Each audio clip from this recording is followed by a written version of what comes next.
देखिए आपका अगला टॉपिक है डेथ। अगर किसी पार्टनर का डेथ हो जाता है तो वैसी कंडीशन में हम लोग क्या काम करते हैं कि भाई पार्टनर का, जिस पार्टनर का मृत्यु हुआ है उस पार्टनर का हम लोग क्या करते हैं, अमाउंट को सेटलमेंट करते हैं। उसका पेमेंट हमें कितना करना है, इस चीज के बारे में हम लोग क्या करते हैं, उसके अमाउंट को सेटलमेंट करते हैं कि हमें मरे हुए पार्टनर को कितना पैसा देना है। ठीक है, तो देखिए मरे हुए पार्टनर को आप 3 तरीके से पैसा दे सकते हैं। 3 तरीके हैं आपके पास जिससे आप पेमेंट कर सकते हैं। पहला आपका तरीका है कि देखिए payment in lump sum amount. Lump sum का मतलब होता है कि जितना आपका अमाउंट है पूरा का पूरा अमाउंट आपने एक बार में ही आपने पेमेंट कर दिया। ठीक है, तो क्या ट्रीटमेंट होगा। दूसरा लिखा है payment in installment as per agreement. अगर आपके एग्रीमेंट में लिखा है कि जो डेथ वाला पार्टनर है उसको पेमेंट जो है हम इंस्टॉलमेंट पे करेंगे तो उसका ट्रीटमेंट क्या होगा। और तीसरा आपका तरीका है payment by way of annuity, यानी आप एन्युटी मेथड से, वार्षिक दर से आप उसका पेमेंट करना चाहते हैं तो उस मेथड में आपका क्या काम होगा। तो देखिए इसके अंदर तो आपको पहले जो पेमेंट इन लमसम अमाउंट है इसके अंदर तो आपको प्रॉब्लम नहीं है, ये तो एक बार में आपका पेमेंट है, इसके अंदर कोई दिक्कत नहीं है। हम थोड़ा इसके बारे में बात करते हैं, इसके और इसके बारे में। देखिए यहां पर क्या है, इंस्टॉलमेंट मेथड पर अगर आप इंस्टॉलमेंट मेथड से आप डेथ वाले पार्टनर को पेमेंट करते हैं तो यहां पर आपका जितना भी अमाउंट बनता है और आप पेमेंट मान लेते हैं कि इंस्टॉलमेंट 6 महीने पे आप कर रहे हैं या आप 1 साल पे कर रहे हैं या 3 महीने का आपने इंस्टॉलमेंट तैयार कर रखा है, जितना महीना डिले होगा उसके ऊपर आपको 6% प्रति वर्ष की दर से आपको इंटरेस्ट देना होगा। बात समझ रहे हैं कि जितना डिले आप करेंगे, जितना आपका इंस्टॉलमेंट आपका बढ़ेगा उतना ही आपको इंटरेस्ट का रेट आपको देना होगा कंपलसरी एकदम, कि आपको 6% पर एनम के हिसाब से आपको मरे हुए पार्टनर को जो कैपिटल है उसके ऊपर आपको 6% के हिसाब से पेमेंट आपको करना होगा। अगर आपका पेमेंट डिले होता है तो, अगर आप इंस्टॉलमेंट पर पैसा देते हैं तो, किसको पैसा देते हैं तो आप लोग जानते हैं, जो पार्टनर मर जाता है वो तो मर गया, लेकिन जो उसका एग्जीक्यूटर होता है जिसको हम उत्तराधिकारी बोलते हैं, मरे हुए पार्टनर का एक एग्जीक्यूटर होता है, उसको हम लोग पेमेंट करते हैं। ठीक है, तो अगर आपसे एग्जाम में ये भी क्वेश्चन पूछा हुआ है कि मरे हुए पार्टनर को किसके द्वारा पेमेंट होता है तो आप बोलेंगे सर फर्म जो है एग्जीक्यूटर को पेमेंट करती है, जो मरे हुए पार्टनर उसके उत्तराधिकारी को पेमेंट करती है, जो आपका पार्टनरशिप फॉर्म है। क्लियर, तो यहां पे ध्यान दीजिएगा, एग्जाम में ये क्वेश्चन पूछा हुआ है कि अगर आप इंस्टॉलमेंट मेथड पर अगर आप पेमेंट करते हैं तो उसको आप कितने % के हिसाब से आप उसके ऊपर ब्याज देते हैं, उसके कैपिटल के ऊपर, तो आप बोलेंगे सर 6% के ऊपर हम ब्याज देते हैं पर एनम के हिसाब से। यहां पर ये बात क्लियर। इसके बाद आपका लिखा हुआ है, देखिए हम पहले इसके ऊपर बात करेंगे फिर इसके ऊपर बात करेंगे।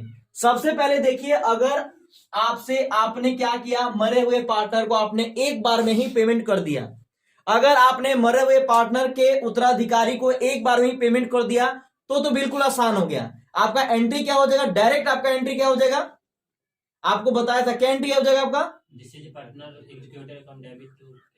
लिखिएगा यहां पे डिसीज्ड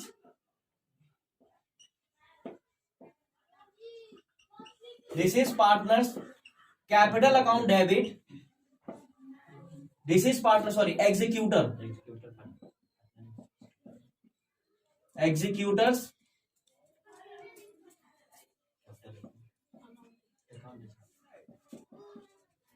कैपिटल अकाउंट डेबिट और टू क्या, कैश या बैंक।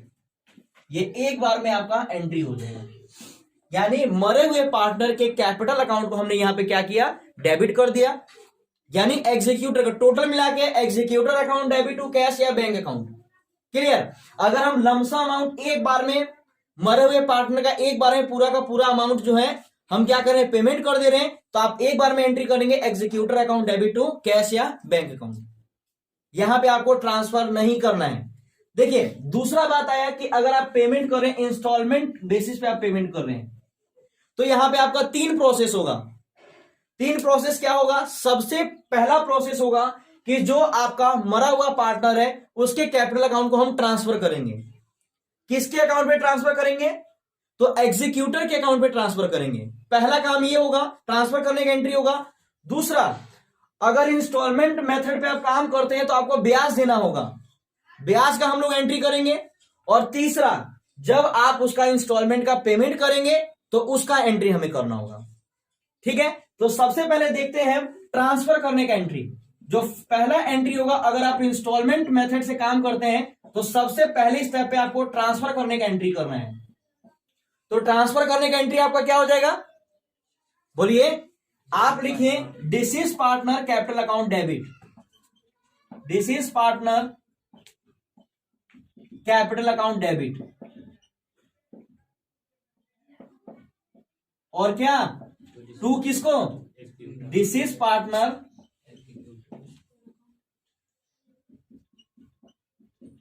Executor loan account. बिल्कुल, आपका ये एंट्री हो जाएगा ट्रांसफर करने का।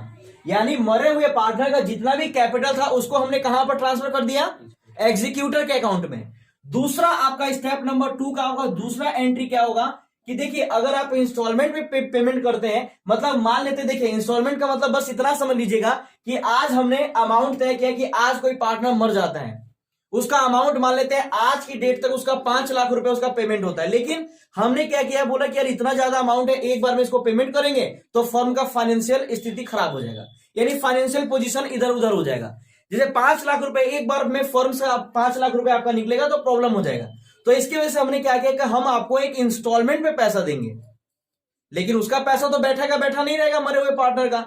तो बोले कि भैया इससे मेरा क्या फायदा होगा, मेरा पैसा आज बन रहा है इतना, आप मुझे 1 साल के बाद देंगे तो इससे मुझे क्या बेनिफिट मिलेगा। तो उसने बोला आप चिंता नहीं करिए, इसके लिए आपको 6% का आपको ब्याज मिलेगा। अगर ब्याज मिलेगा तो आप इस तरीके से काम करिए। देखिए, तो ब्याज जब देगा तो मेरे फर्म के लिए क्या है, एक्सपेंस है। अगर इंटरेस्ट, अगर इस पेमेंट को इंस्टॉलमेंट बेसिस पे अगर आप पेमेंट करते हो मरे हुए पार्टनर के एग्जीक्यूटर को, तो देखिए जब इसका पेमेंट करेंगे तो उसके ऊपर हमें 6% का ब्याज का रेट लगेगा। तो ब्याज मेरी फर्म के लिए क्या है, तो आप बोलेंगे सर खर्चा है। तो आप क्या करिए, स्टेप नंबर 2 पे ब्याज का एंट्री कर दीजिए। तो आपका ब्याज का इंटरेस्ट अकाउंट डेबिट, और क्रेडिट किसको कर देंगे, एग्जीक्यूटर के, जो एग्जीक्यूटर के अंदर आपने पैसा, एग्जीक्यूटर कैपिटल अकाउंट खुला है ना अपने लोन अकाउंट, उसको हम लोग यहां पे क्रेडिट कर देंगे। तो लिखिए to executor loan account. Clear.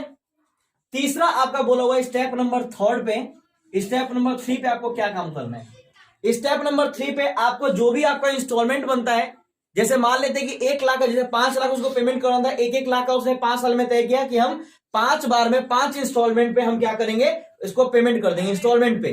तो 1 साल में मान लेते हैं उसका 1 लाख रुपए उसको पेमेंट करने का बारी है, प्लस उसके ऊपर ब्याज, इंस्टॉलमेंट प्लस ब्याज, उसका हमने 1 साल का पेमेंट किया। तो आपका एंट्री क्या हो जाएगा, सीधा एग्जीक्यूटर के लोन अकाउंट को डेबिट कर दीजिए और मेरे फर्म से क्या जाएगा, कैश या बैंक जाएगा। तो आप यहां पे सीधा कर सकते हैं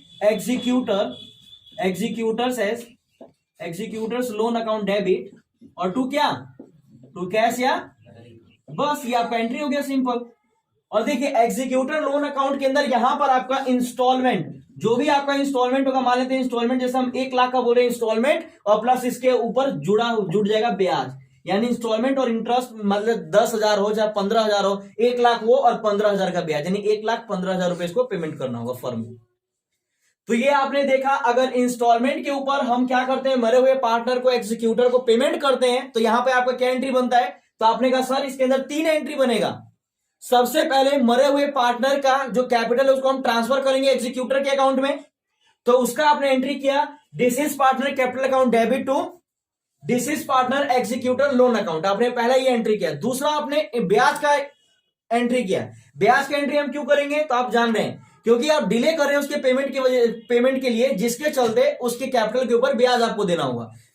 याद रखिएगा 6% पर एनम के हिसाब से। तो वहां पे आपका एंट्री हो जाएगा interest account debit to executor loan account. और तीसरे में जब हम उस इंस्टॉलमेंट को और उस ब्याज के पैसे को चुकाएंगे तो वहां पर आपका एंट्री हो जाएगा executor loan account debit to cash या बैंक अकाउंट। ये आपका डिसीज पार्टनर का अगर इंस्टॉलमेंट बेसिस पे अगर हम पेमेंट करते हैं तो आपका ये जर्नल एंट्री होगा। ठीक है। तीसरा आपका payment by NUT method. NUT method का मतलब क्या है कि आप वार्षिक दर से, मतलब कि एक ही बार में, मतलब कि एनुअली बेसिस पे उसको पेमेंट करना शुरू कर दे रहे हैं। तो देखिए यहां पर आपको क्या करना होगा, यहां पे एनयूटी सस्पेंस अकाउंट के नाम से एक अकाउंट आपको ओपन करना होगा। यहां पे भी आपको 3 एंट्री होगा, एक आपको ट्रांसफर करने का एंट्री, एक आपका इंटरेस्ट का एंट्री। इंटरेस्ट इसमें भी लगेगा, ध्यान रखिएगा, इसने पेमेंट एक बार में कर दिया तो इसके ऊपर कोई एंट्री नहीं, लमसम अमाउंट में एक बार वो पेमेंट कर दिया तो उसके ऊपर कोई एंट्री नहीं। अगर इंस्टॉलमेंट में पेमेंट किया तो उसके ऊपर ब्याज का एंट्री, मतलब इंटरेस्ट का एंट्री होगा। अगर एनयूटी पे करेगा तो भी इसके ऊपर भी ब्याज का एंट्री लगेगा, यानी इंटरेस्ट का एंट्री होगा। तो इसमें भी 3 ही स्टेज है। पहला एनयूटी सस्पेंस अकाउंट में ट्रांसफर करेंगे, फिर इंटरेस्ट का एंट्री करेंगे और फिर हम उसको पेमेंट करने का एंट्री करेंगे। तो देखिए सबसे पहले एनयूटी मेथड को ट्रांसफर करने का, एनयूटी जो एनयूटी है, एनयूटी सस्पेंस को ट्रांसफर करने की जर्नल एंट्री आपका क्या हो जाएगा, क्या करेंगे आप लिखिए disease partners capital account, disease partners executor loan account debit, ठीक है। और क्रेडिट किसको कर देंगे, to NUT suspense account.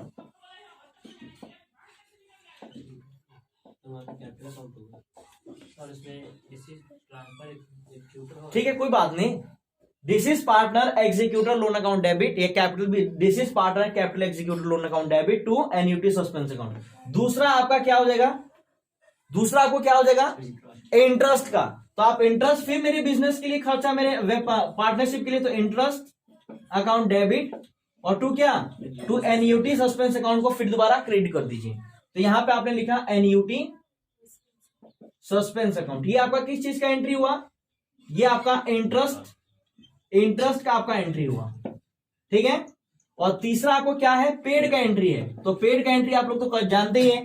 Paid का एंट्री में आपका क्या हो जाएगा, तो आप लिखेंगे sir NUT suspense account debit, NUT suspense account debit और टू कैश, या इसके अंदर भी क्या होगा आपका इंस्टॉलमेंट, आपका जो भी होगा एनयूटी जो भी निकलता होगा उस अमाउंट को और ब्याज के अमाउंट को जोड़ के हम इसका भुगतान कर देंगे।